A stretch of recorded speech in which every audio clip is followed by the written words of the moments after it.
Hello, my name is Barbara Kay, and on behalf of my co-host Susan Pertnoy and the Jewish Federation of Palm Beach County, I'd like to welcome you to our program, Mosaic. Our focus today is the Friedman Commission for Jewish Education, an agency of our Federation. We'll be back with our program and our special guests after this brief message.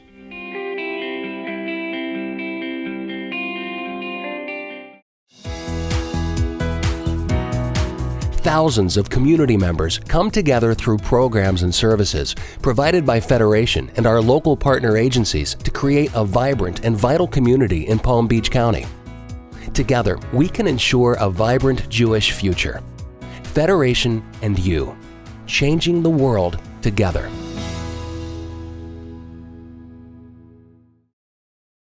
They say that caring for the elderly is a profession of the heart. As the director of home health care at Morse Life, I know that to be true. When I see an older person feeling safe and secure at home, I know I've done my job. To make a difference, to show compassion, dignity, and respect, it's not just our job, it's our mission. Morse Life Home Health Care. Morse Life Health System, honoring senior living. Our Jewish Federation has accomplished so much, and still needs keep growing. You can help us do even more. Community, like every gift, counts. Together, we can ensure a vibrant Jewish future. Federation and you, changing the world together.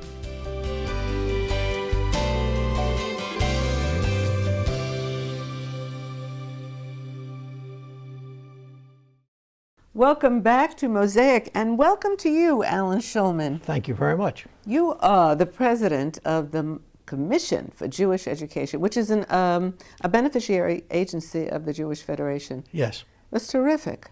What is the mission, literally? Well, first let me start off with the vision.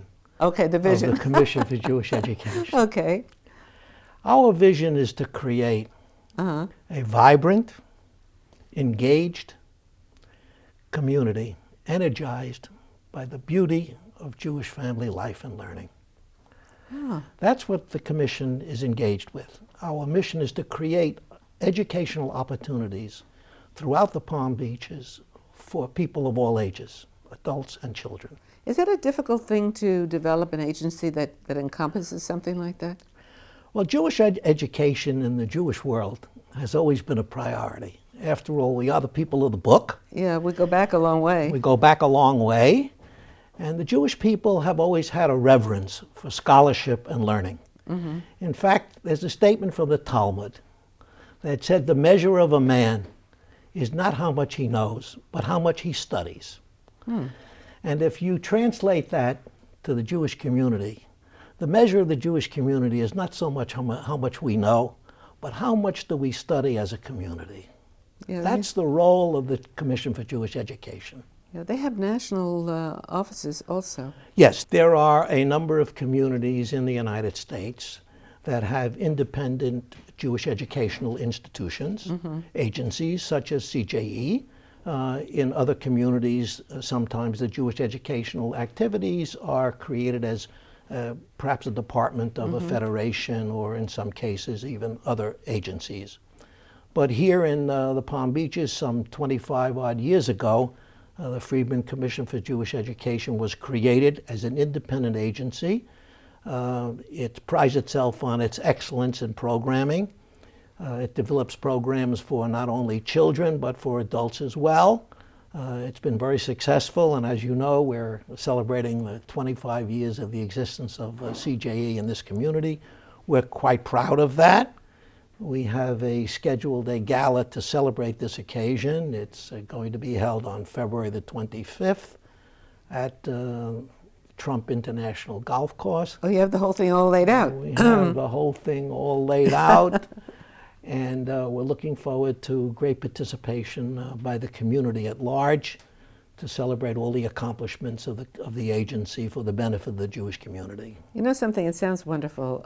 You've been the president of this federation, in this community. You've been you've taken many leadership positions. Let me ask you something. What's unique about this for you? Well, I've always believed very strongly that Jewish education, in order for a Jewish community to be productive, successful, contributory to the Jewish people, to the worldwide Jewish community, education has to be a priority in the community. I believe that a Jewish educated population of all ages can only help the community as a whole and can certainly strengthen Jewish identity and its relationship with Jews around the world. Yeah, the connection, I like that. You have an educated connection, and that makes a difference.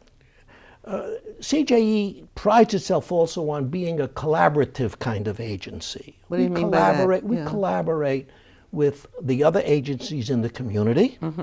We also have relationships with some 15-odd synagogues.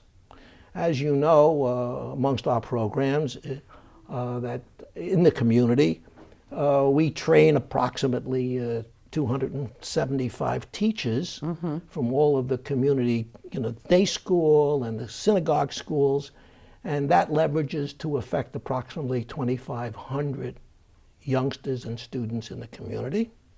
We also have the Jewish Family Life program, which includes PJ Library. I understand. Yeah, we're going to do it. I understand as part of this program, you will yes. be interviewing some of our wonderful professional staff, and they can give you more of the details of some of the programs that we operate. But it is interesting to me that during the last 2 years, we have seen a tremendous increase in interest in adult Jewish education. Really? For example, we operate the Melton program, which is the largest pluralistic adult education program in the world. There are many communities in the United States that have Melton programs. And in the past year and a half, we have grown that program by leaps and bounds. We have more students studying on the Melton program today than we ever had before. It's really remarkable. That is.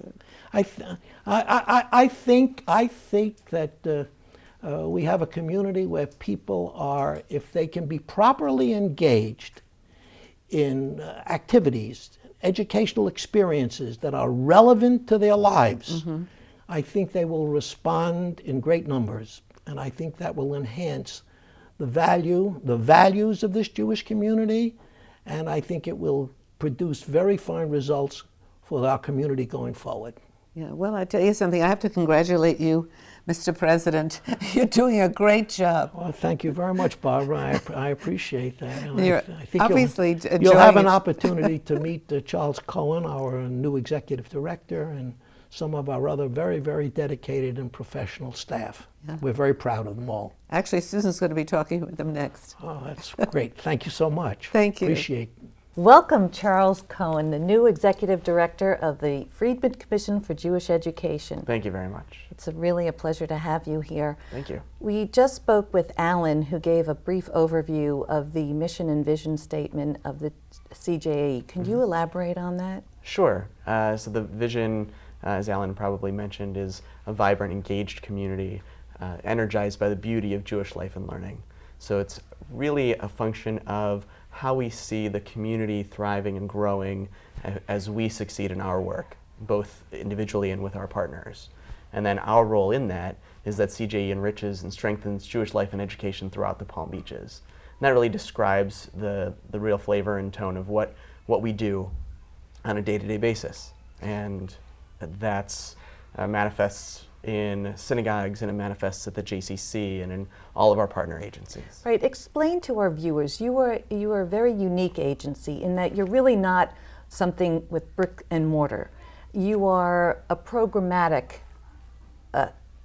Absolutely. We have, as one of my colleagues likes to say, we don't do our work in our office. We have a space where we house our materials and make phone calls and catch up on email, but really the best days are when there's very few people in the office at all, because that means that we are out working with our partners, engaging with families, offering classes for adults, and really building capacity and strengthening the community directly. Talk about your professional development that you do with teachers, please. Sure. It's a great example of how we leverage our resources to reach not just our partners, but learners of all ages. Because we, as I said, we're very collaborative. We do nothing on our own. And an example is professional development, where we are training teachers in best practices, both in pedagogy and what they do in the classroom, and also integrating technology and using apps and website resources and things from the internet to enhance what's going on in the classroom. And that happens with 300 teachers around the community. That's remarkable. Thank you. And those 300 teachers educate almost 3,000 early childhood and elementary, middle school, and teenage children. I know you've used tablets or iPads. You've brought them into Hebrew schools, and it's really revolutionized the way teachers are teaching their Hebrew schools. Very much so, and Make some it of the more fun. Oh, definitely. A lot of the synagogues have already implemented the use of tablets in their classrooms. So with those synagogues, we can take them even further. And then some synagogues are still on the cusp of using technology, and then it's more about some of the more elementary or basic aspects of integrating these new tools. And with our Jane Summers Yad Hebrew School for Children with Special Needs, we get a grant from the Bierman Foundation to provide each of them with an iPad. And that's incredibly meaningful because with children like that, you want as many tools at your disposal as you can to reach them in an individualized, personalized way. Well, let's backtrack for a second. Sure. Explain what the Yad program is. The Yad program is a phenomenal program, and I can say that because it's been here much longer than I have. So really, I've been so impressed just in the short time that I've been here.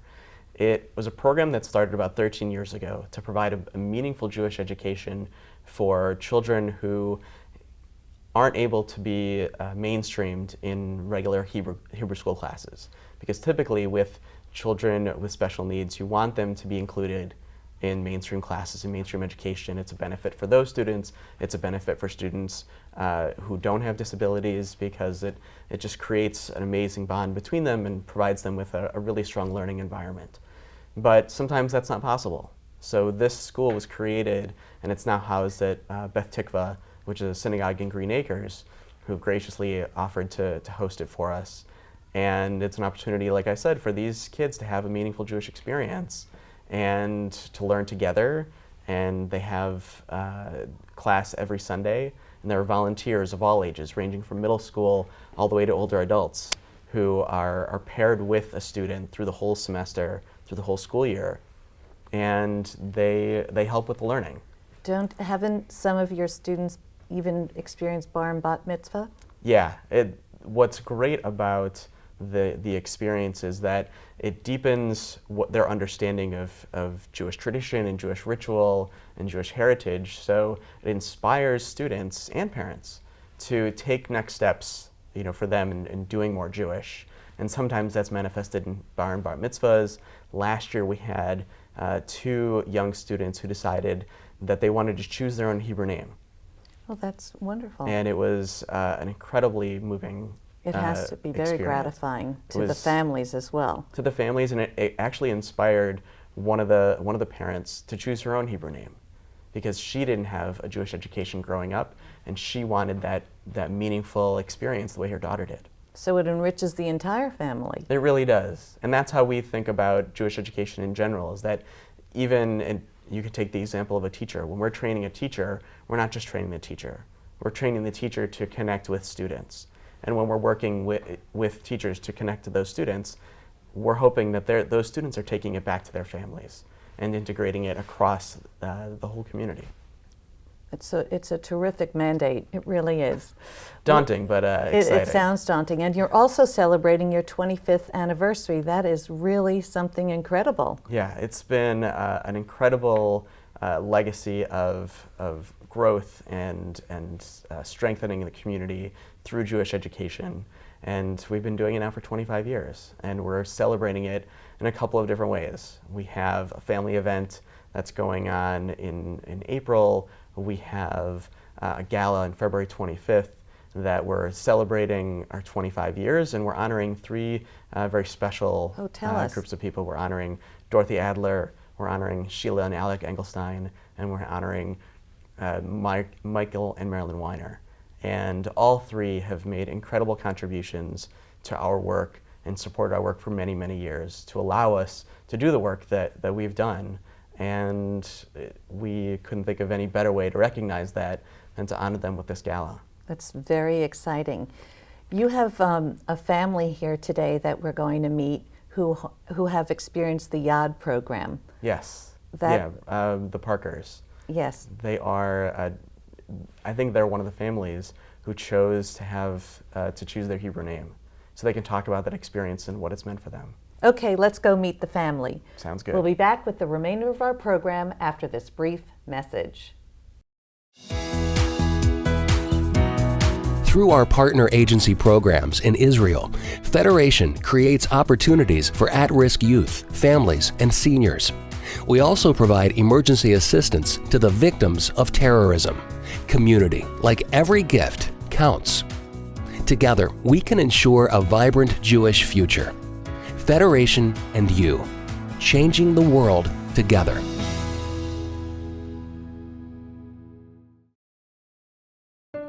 The patients who come to us after illness or injury are often in pain and fearful of losing their independence. I make it my mission to treat them like family. I listen to their concerns. I help them heal and gain strength. My goal is for them to not need us. To know that I help them, there's no better feeling. Morse Life Short-Term Rehabilitation. Morse Life Health System, honoring senior living.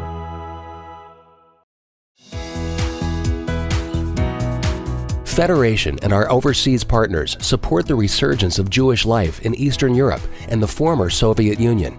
We also provide humanitarian assistance wherever Jews encounter poverty and crisis. Community, like every gift, counts. Together, we can ensure a vibrant Jewish future. Federation and you, changing the world together.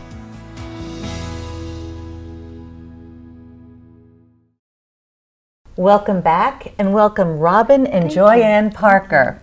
Thank you so much for joining us. Apparently you attend the YAD program. How long have you been going to the school? I think this year is my 6th year at the YAD program. And where is it held? At Temple Beth Tikva. And what is your favorite thing about attending school? My favorite thing about the YAD program is the feeling of being around the same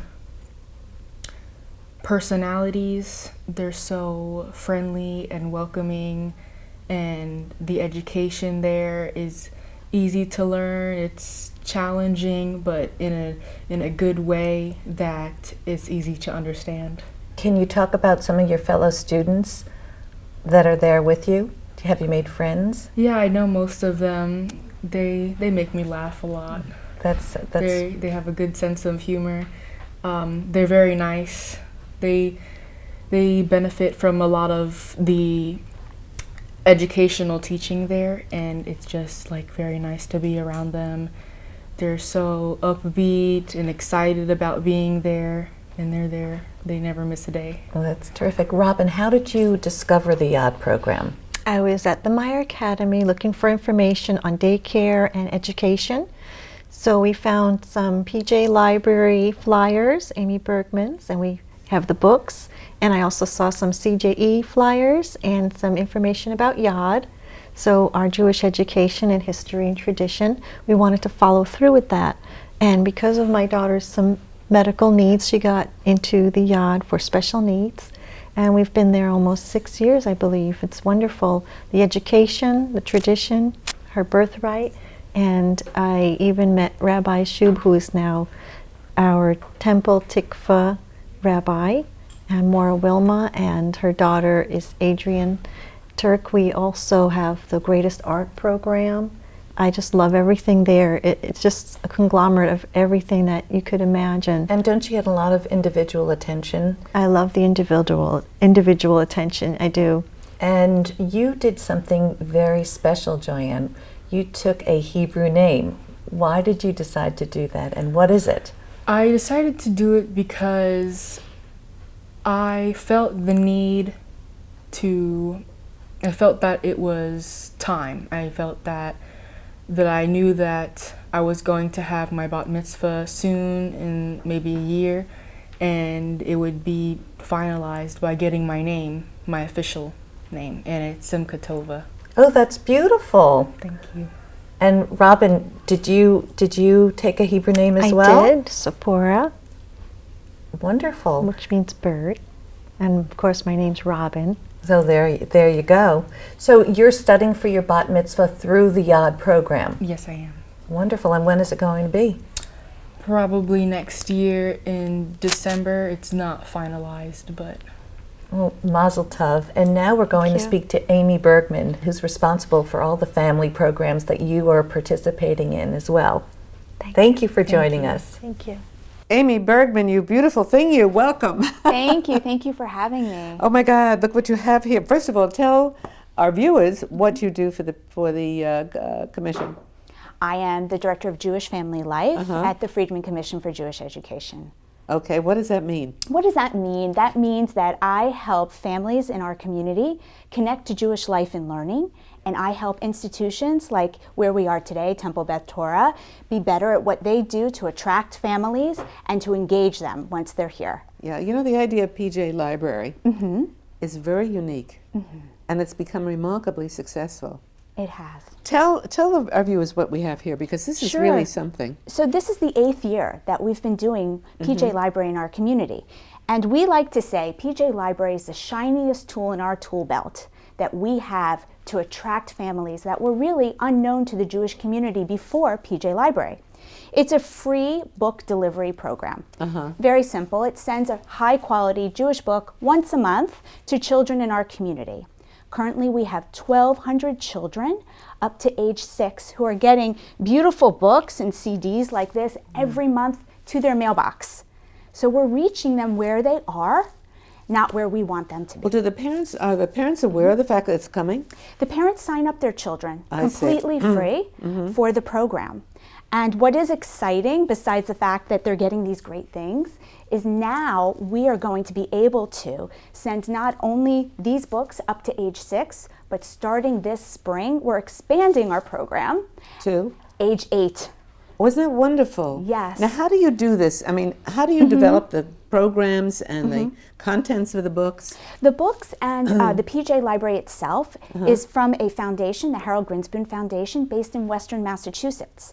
So there are hundreds of PJ Library communities throughout the United States, Mexico, Canada, Australia, Israel, and the United Kingdom. So it is a very well-known program, and it's a great way for us locally to reach families and to capture them. You know what's wonderful? You read the program, the parents read the program, the book, to the children, learn about a certain holiday, and the kids all of a sudden absorb something they wouldn't have absorbed before in a very pleasant, loving way. It is completely... It's amazing. I saw it. We had we did a program on this a couple of years ago, and we had this little fellow sitting on the floor, and all of a sudden he got disoriented or something. And you sweet thing, you took a lollipop right out of your pocketbook and gave it to him, and the whole thing became amazing. Oh, thank you. No, but seriously, how do you pick the subjects? So the books actually, there's a National Book Selection Committee that chooses the books. The books that come once a month usually come the month before a Jewish holiday. So in November, the children will get Hanukkah-themed holiday books. That's lovely. So that they're prepared for that holiday in December. So that is just one way we reach them. From the books, we can then develop programming in the community. That is PJ Library programming, story times, and Tot Shabbat programs, and family programs, all based on one book or some of the music. Once a year, the kids get a CD of music. So you bring the families together and they discuss this? Explain that. Let me explain. So for example, here where we are, right, in Temple Beth Torah, we do 4 times a year a PJ Library Taught Shabbat program. It's not a full Shabbat service, but it's age appropriate for young kids and their parents to come and to have a Shabbat experience here. And we take one PJ Library book. For example, we did Bedtime Shema book one time. Oh, isn't that pretty? We blew up the pictures real big. Oh, wow. Because we have That is 100 children here that come. 100 children? That come just here for this kind of program. And then they do a craft project like this Shema pillow. Yeah, tell me about that pillow. So this ties into the book when you're asking about the program. This Shema pillow is something that the kids decorated as a craft project and took home with them. Now they have something that they remember. They came to a great program at a local synagogue where there was a PJ Library book that they knew, and now maybe one step further, always going one step further, they're going to do Shema at home at bed. Maybe now that they know what the Shema is, which is the prayer that we say when we go to sleep, maybe that child will say, Mom, I want to say the Shema, or Dad, say the Shema with me. It's right here on my little pillow. Yeah, I wouldn't mind having one of those. I know. So this is the kinds of things that we do, not just here, but at many synagogues and at our JCCs and the collaborative programs we do. This was a special gift sent by PJ Library to our families. It's a tzedakah box. It teaches them how to share. To give back. Give back. PJ Library is a gift to our community and to our families, and we want our families also to talk to their children about the Jewish value of tzedakah and giving back. You know, you just gave away your 100,000th book. Yeah, we did. Explain that. So 100,000. 100,000 books. So if you stacked those books up, it would be higher than the Empire State Building. You're kidding. No, I'm not. So locally here in the Greater Palm Beaches, since 2008, we have sent over 100,000 books to local children. So we did a big hoopla. When we realized that 100,000th book was going out, we had to do something special. So we called on our friends, some of our lovely donors who support the program locally, Dorothy Adler. We called on Sheila Engelstein and we said, what are you doing next Tuesday afternoon? And we asked them to come with us to hand deliver the 100,000th book to a little boy, and it was an amazing experience. As you can imagine, we brought balloons and we came with his book because the children all wait for those books in their mailboxes, and so we hand delivered that book, and it was exciting. I have to tell you something. You know, you're amazing. Thank you. You not only speak beautifully and look beautiful, but you have a marvelous presentation here. Thank you so much for sharing it. Oh, and thank you for your support. What a special agency. They do such great work. I was so impressed. I really was. I hope our viewers were as well. Be with us again next week when we have another look into the Jewish world. Goodbye from Mosaic.